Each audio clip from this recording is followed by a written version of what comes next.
Now, the cameras on these devices are now so good that snapping a photograph of ourselves is literally at arm's length away. Self-photos, or selfies, have become something of a global phenomenon. From celebrities to politicians, portraits have gone DIY. Where do all these images end up? Certainly not in the family photo album, but for all the world to see on social media. Perhaps that is the new family photo album. So is it all narcissism, or is the selfie just savvy self-PR? To talk about this, James Derbyshire is here alongside me, co-founder of Julia Boggio Studios. Wrong shot there, we've got one of his pictures there rather than him, but you can see him now. And live from Cape Town, Aidan Connolly, the managing director of Lowe & Partners agency, which is behind the Cape Times Selfies campaign. Aidan, if I can start with you, because you really put that paper on the map, didn't you, when you did those selfies? Just tell us what struck you about using that as a vehicle, and those portraits, for example, of Kate and Wills doing a selfie on the balcony. I think we're even very surprised at it being such a phenomenal success.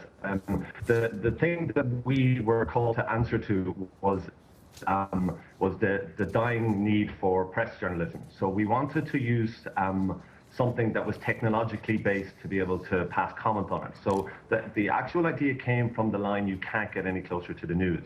So when we started looking at imagery and what we could pair up with that line, we felt, wouldn't it be great, considering that the digital media is what's most threatening to newspaper press, that we actually use something in the digital phenomenon. So it was literally just based around that line, "You can't get any closer to the news." And James Derbyshire, now you're a professional photographer, you've got some of the most beautiful pictures of your daughter and other children here as well. Is this a threat to somebody like you, do you think? No, it isn't.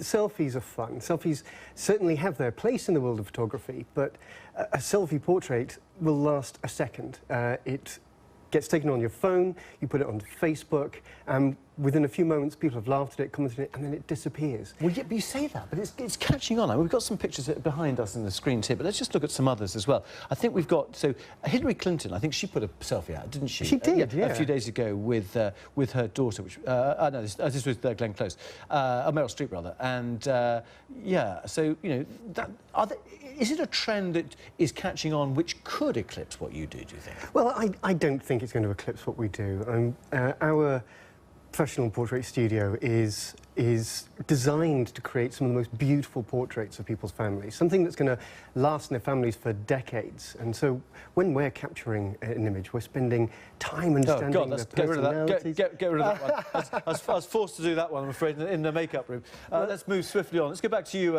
Aidan. Do you think there is a risk to traditional photographers, to paparazzi perhaps? Because it is all about control, isn't it? I mean, your campaign was a spoof, but you see, you know, celebrities doing it, and it gives them some sort of control. Shane Warne decides he wants to pose and do a selfie of himself topless. You know, I mean, he's got control. He's in charge.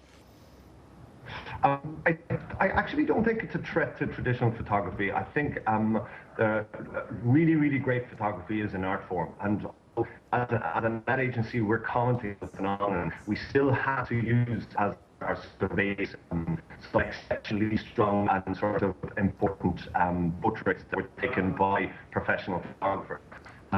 So I think that the photography medium is alive and well. People are more interested in trying to control what's put out about them, and I think that's why it's become such an interesting thing for celebrities to do. Yeah, but what about this idea? What about the idea of, you know, a society becoming increasingly hungry for self-publicity, for self-furtherment? You know, is that something which worries you in the way that society is changing? It's almost the cult of celebrity now, but with everyone doing it. I think when advertising is at its best can only really shine a mirror on society. I think all we do is capture a trend or an issue or something else that's out there that's happening without us driving it. So I think it's too early to tell with selfies, but it certainly has reached a tipping point when in public consciousness.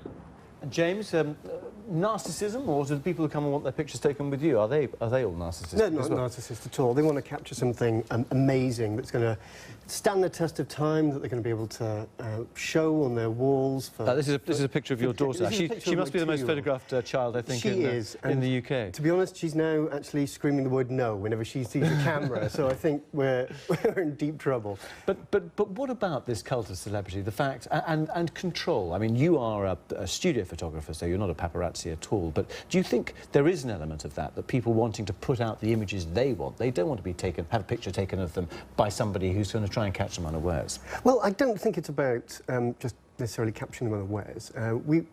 Professional photographers will try and capture someone's personality, so it actually reflects them more than drunkenly taking a photograph of themselves in a bar with all of their friends. Not always drunkenly, I just tell you. Mine was stone cold sober in makeup. Well, that's my story anyway. James Derbyshire, thank you very much for coming in with those pictures. And Aidan Connolly, congratulations on your campaign, which I think has won several awards as a result.